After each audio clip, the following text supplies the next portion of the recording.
တယ်လို့စောဆုံးဟိုအစောဆုံးကသူပန့်ရဲ့ original zip မြစ်တွေပေါ့နော်အဲ့လိုပြောမယ်ဆိုလို့ရှိရင် proto ပန့်ပေါ့ပန့်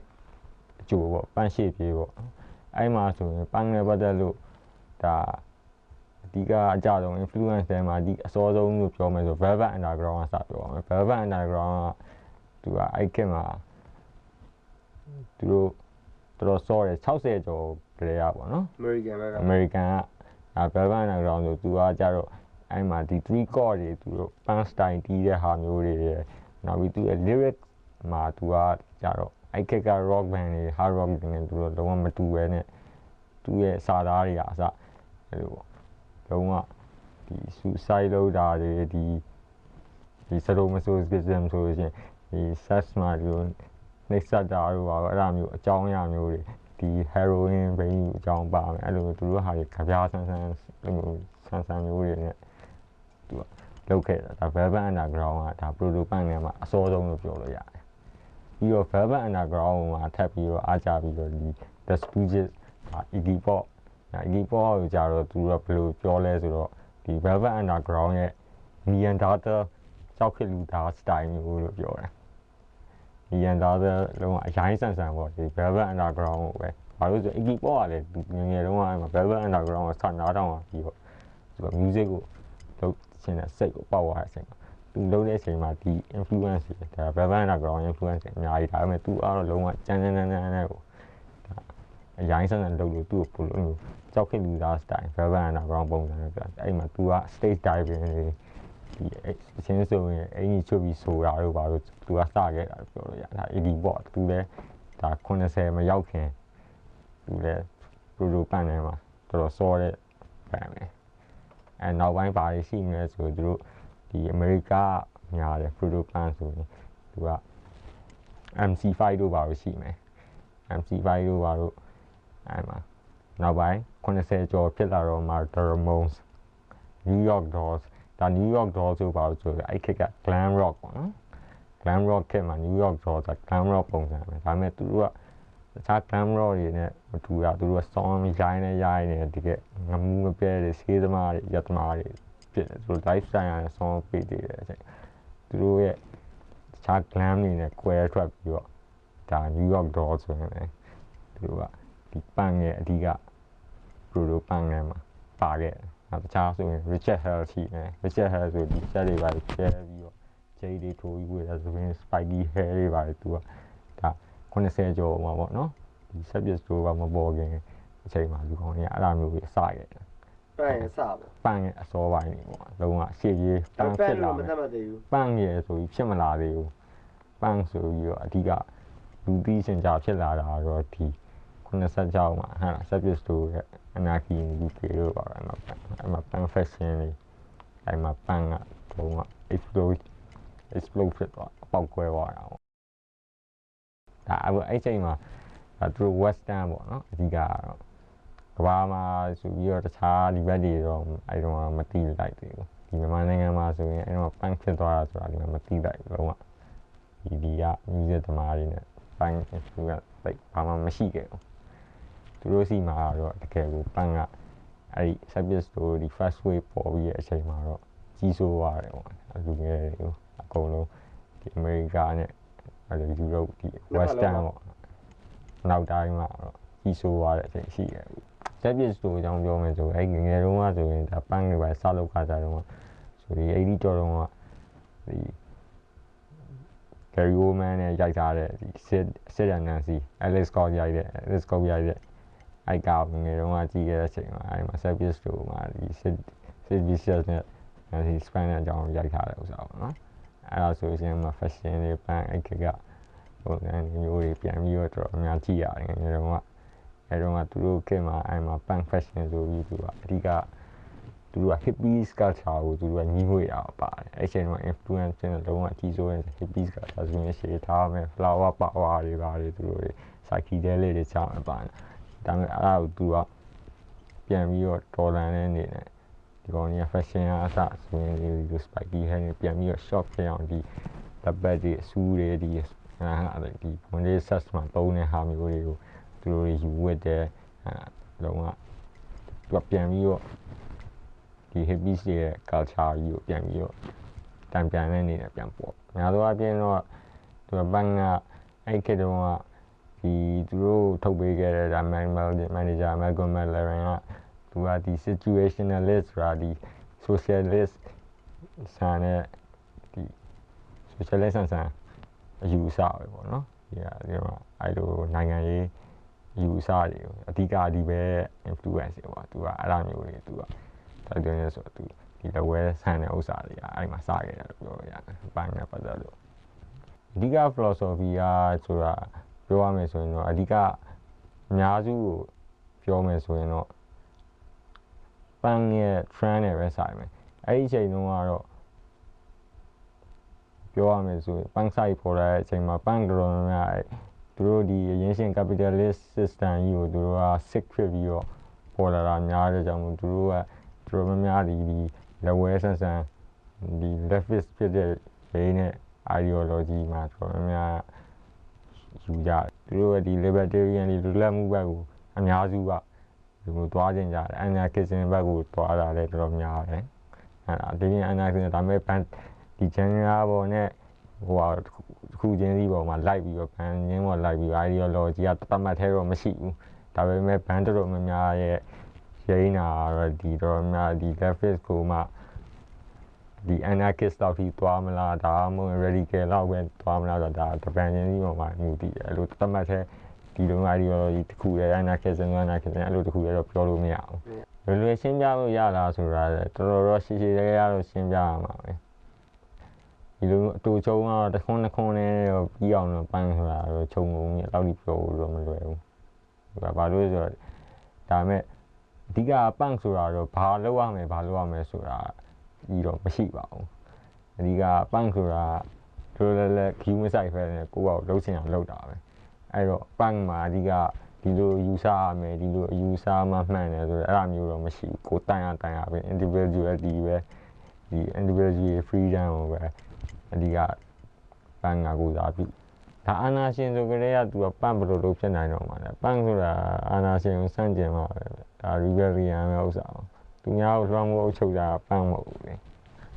အဲ့မှာ exploiter လို့ပါလို့ဒါ street ပန်းလို့ပြောလို့ရတယ်အဲ့မှာလည်းပို့ပြီးတော့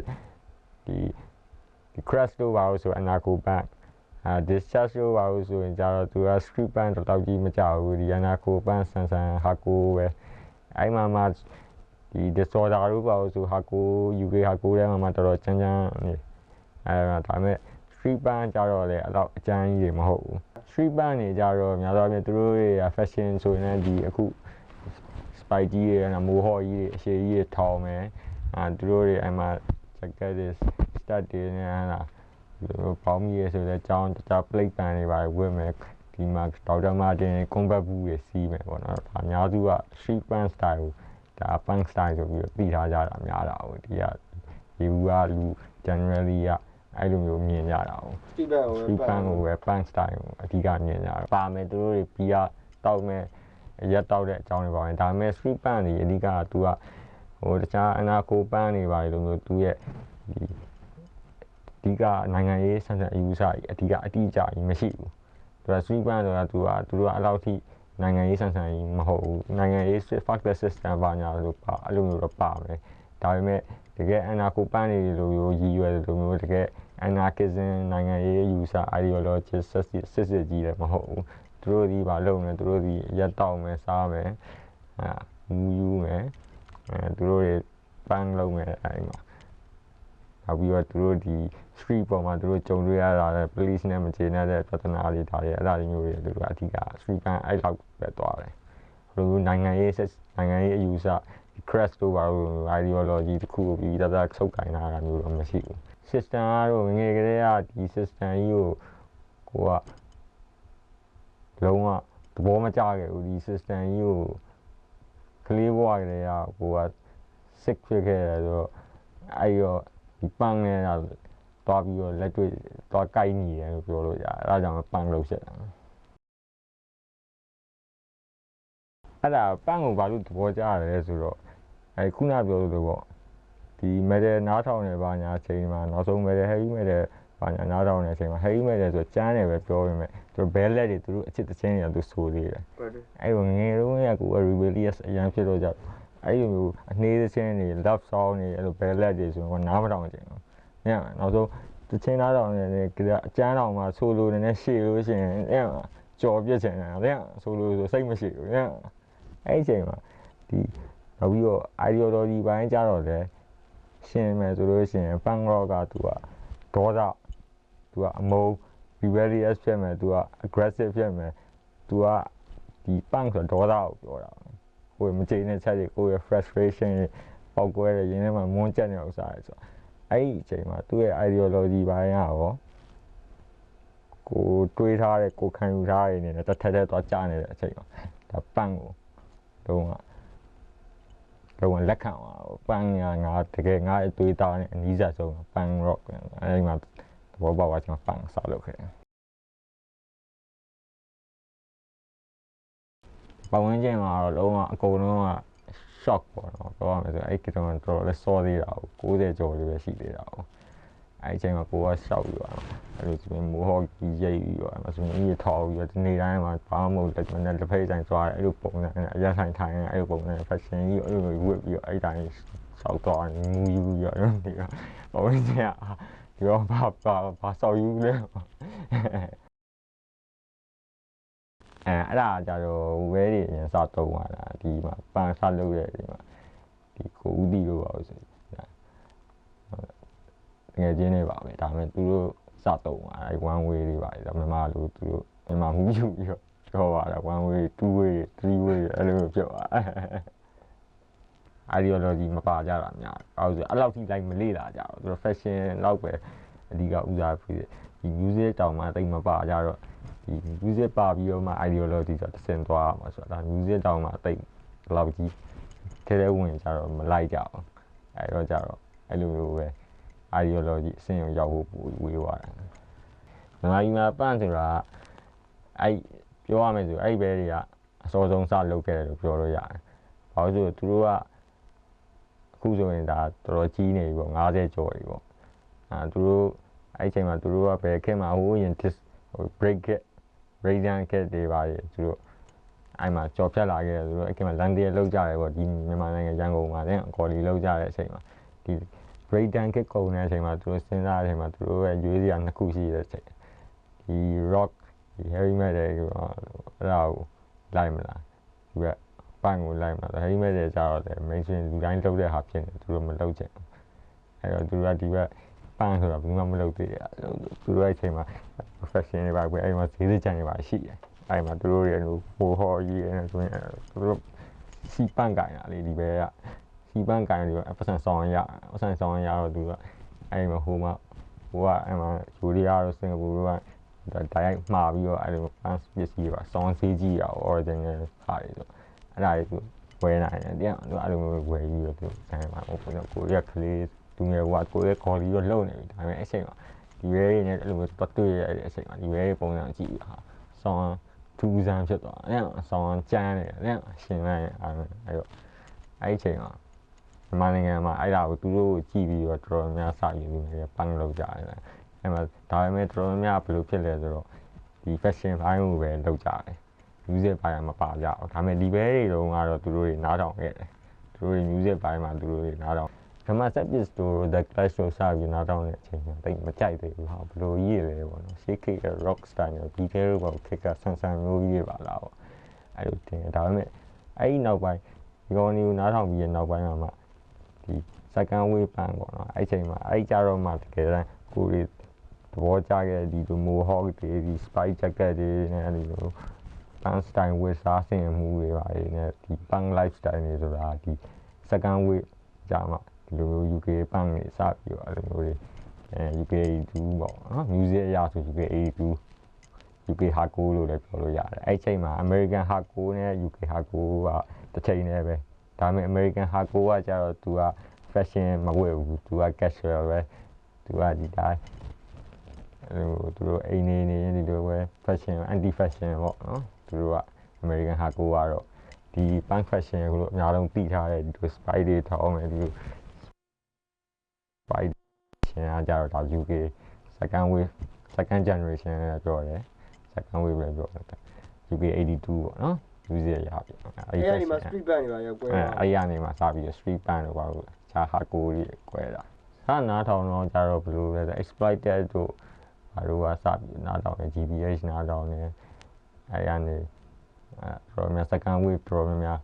ဒီ wine တွေရောဘာတွေရောအဲ့ပန်းနဲ့ပတ်သက်တဲ့ wine တွေတော်များ second wave ကြမှာကိုကသဘောကျသွားတယ်အဲ့တော့ဘယ်ကနေလဲဆိုတော့ဒီမှာပန်းခွေတော်တော်ရှားတယ်ဘာလို့လဲဆိုတော့ဒီအဲ့ကိုငယ်တုန်းကဆိုလို့ရှိရင်metal kit တုန်းကဆို metal ခွေကအလောက်ကြီးမရှားဘူးဆိုင်ကတော့ရှားတယ်ဒါပေမဲ့ဝယ်လို့ရတယ်ဟုတ်ဆိုယူရီးယားကနေပြီးတော့ဒီ booklet ခိုးသွင်းတဲ့မောင်ခိုးသွင်းတဲ့ဒီ musical ခွေရှိတယ် pirate တွေပေါ့နော်သူတို့ကယူရီးယားမှာနေရိုက်ပြီးတော့ရောင်းပြတာ heavy metal band တွေကနောက်ပိုင်း kit dead တွေ trash တွေအထိကိုစုံစုံလင်းတော်တော်များဝိုင်းပေါင်းစုံပေါ့နော်တော်တော်သူပြီးနေတဲ့ဝိုင်းတွေအထိကိုရှာပြီးဝယ်လို့ရသေးတယ်ဒါပေမဲ့ပန်းကကြတော့အရန်ရှားတယ်အဲ့လိုမျိုး musical ကကြခစ်ပေါ်မဟုတ်တော့ mainstream မဟုတ်တော့ကြတော့အဲ့လိုမျိုးကြတော့သူတို့ကမထွက်ဘူးအဲ့လိုတိတ်တွေပါလေဆိုအဲ့လိုမျိုးသူတို့ပန်းခွေလို့ဆိုလို့ရှိရင်တော်တော်ရှားခက်တယ်အဲ့မဟမရရင်းမှာနေပြီးတော့အဲ့ second wave ပန်းတွေကိုဒီစုပြီးထုတ်ထားတဲ့အဲ့မှာ punk collection တချင်းတွေ second wave band တွေအဲ့မှာတော်တော်များဆုံးပါပါတယ်အဲ့ဒါတွေစာပြီးနားထောင်ရတဲ့အချိန်မှာ second wave ပန်းကိုကြာမှစတကယ်ကြိုက်တာဖန်တီးမှုပဲမရှိဘူးသူတို့ကဒီက music တွေကတိတ်အဲ့မှာ second wave ပန်းနားထောင်တယ်အဲ့မှာ second wave ပန်းနားထောင်တဲ့အချိန်မှာဟိုဘက်က American hardcore လည်းနားထောင်နေပြီ American hardcore ကဒီထုံးစံအတိုင်း minor threat ပါမယ် black flag ပါမယ် dignity ပါမယ်ဟုတ်ပြီးရင် vibrain တို့ပါလို့ရှိမယ်ဒီ American hardcore တဲ့အဓိကဘန်ကြီးတွေက black flag ဆိုရင်ဒါ Gretchen နဲ့ဒီ Henry Rollins နဲ့Henry Rollins မတိုင်ခင်ကတော့တယောက်ရှိသေးတယ်Phil Morris ဒါမသိဟုတ်တယ်အဲ့ဘယ်နဲ့ပို့ခဲ့ပထမပြီးတော့မှဒါပေမဲ့အဲ့ဘယ်နဲ့လုပ်ပြီးတော့ Henry Rollins နဲ့ကြာမှ black flag ကနာမည်ကြီးတော့ဒါဘန်ဆိုလို့ရှိရင်အဓိကဘန်သူ့ရဲ့ခေါင်းဆောင်ကတော့ Gretchen ပေါ့နော် guitarist သူတို့နှစ်ယောက်ကအဓိက icon လို့ဖြစ်သွားတာ black flag ရဲ့နောက်ပြီးတော့ dignity ဆိုရင် Jerry Biafra ဆိုရင်ဒါ American hardcore ဘိုင်းမှာဆိုတော့မိုက်တယ်အဲ့ဒီဘန်ဒီမှာနောက်ပိုင်းကျတော့ဘယ်လိုဖြစ်လဲဆိုတော့တော်တော်များဒီမတူဘူးပေါ့နော် UK hardcore ကျတော့တော်တော်များ UK hardcore ဘန်တွေဆိုလို့ရှိရင်သူတို့ကအဲ့တော့ metal kit ရောက်သွားတော့ metal ရဲ့ influence ခံရတယ်အမှန်တော့တကယ်ကဒီဘန်တွေကလည်း heavy metal ကနေပြီးတော့ trash တို့ dead တို့ပြောင်းတဲ့အချိန်မှာဒီ heavy metal ဘန်တွေကဒီကောင်တွေကို influence ဖြစ်တယ်လို့ပဲဒီကောင်တွေကလည်းဒီ trash metal death metal ပြောင်းတဲ့ဘက်မှာဒီကောင်တွေကပြန်ပြီးတော့အဲ့ဘန်တွေကို influence ပြန်ဖြစ်တယ်ဒီ UK ကဒီကောင်တွေကိုယ်တိုင်လည်းနောက်ပိုင်းမှာဒီ metal kit ရဲ့အဲမှာရောက်သွားအချိန်မှာ metal ဆန်းတွေတော်တော်များဖြစ်သွားကြတယ်ဒါ UK ကကိုပေါ့နော်ဒါပေမဲ့အဲ့နောက်ပိုင်းမှာပန်းကတော်တော်လေး underground ကိုတောက်လျှောက်ရောက်သွားတယ်Discharge ပါလို့ဆိုတာဆိုဒီ second wave ထဲမှာပါတာပေါ့အဲ့ exploited တို့ GBH တို့ Discharge ဆိုနေစောတယ်သူတို့က79လောက်ကလေးကစလုပ်တာသူတို့ဆက်လုပ်ခြင်းတုန်းကသူတို့ပုံစံက first wave ပုံစံသူတို့ကစလုပ်တာ Sepis တို့ style မျိုးပထမဆုံးအဲ့မှာ Discharge ထွက်သွားတယ်အဲ့ဥစ္စာကသူတို့အခု Discharge လို့သိထားတဲ့ပုံစံနဲ့လုံးဝမတူဘူးအဲ့အချိန်မှာသူတို့က Sepis တို့ style မျိုး first wave ပန်းဟန်မျိုးတခွေထုတ်တယ်အဲ့နောက်ပိုင်းမှာဒုတိယခြားမြောက်ကတော့စပြီးတော့သူတို့ Discharge ရဲ့ typical ဒီ PV တွေဒီ music style ကအဲ့မှာစလုပ်တာနောက်ပြီးတော့ Discharge ဆိုလို့ရှိရင်ဒီ metal kit ထဲမှာဒီကောင်လေးဘယ်လောက်ထိဒီကောင်လေးလုပ်ပြလဲဆိုတော့ဒီ heavy metal kit ရောက်သွားတဲ့အချိန်မှာဒီပန်းကအရန် kit ကုန်တယ်သူက Grave New War ဆိုပြီးတော့ဒီ glam metal လို့ပုံစံမျိုးအဲ့ kit က hair band တွေပေါ့နော်အဲ့ကောင် metal kit တုန်းက kit စားတယ်အဲ့လိုပုံစံ glam metal တစ်ချက်တောင်ထုတ်ဖူးသေးတယ် Discharge က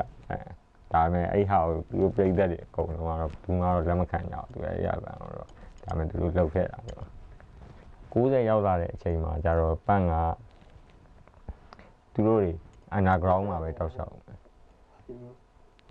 အဲ့တော့ heavy metal နားထောင်ပြီးတော့ heavy metal မှာထပ်ပြီးတော့နားထောင်ရင်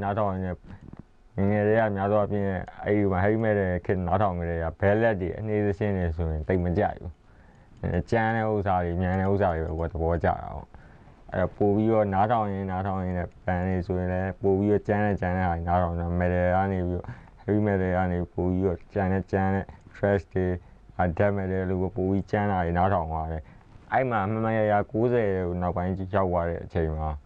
ဒီ Nirvana တို့ဘာတို့ဒီ grunge ကိုစပြီးနားထောင်ရတယ်အဲ့အချိန်တုန်းကကိုရီးယားအဲ့တုန်းက death metal တွေဘာတွေလုံးနေတဲ့အချိန်မှာအဲ့မှာ American တွေဘာတွေ one set ဘာညာဝယ်ပါညာဒါပေမဲ့အဲ့မှာ